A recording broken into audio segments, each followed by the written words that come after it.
سلام، اینجا مارال مارکته. میخوام تجربه چندین سالمو در این پیج باهاتون به اشتراک بذارم و عیب‌هایی که در ماشین‌های سنگین به وجود میاد رو بهتون نشون بدم و شما هم رایگان تجربه کسب کنید.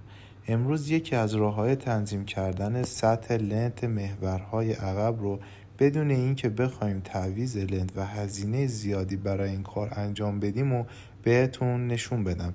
پس با من همراه باشید. ممنون میشم که پیج ما رو حمایت کنید.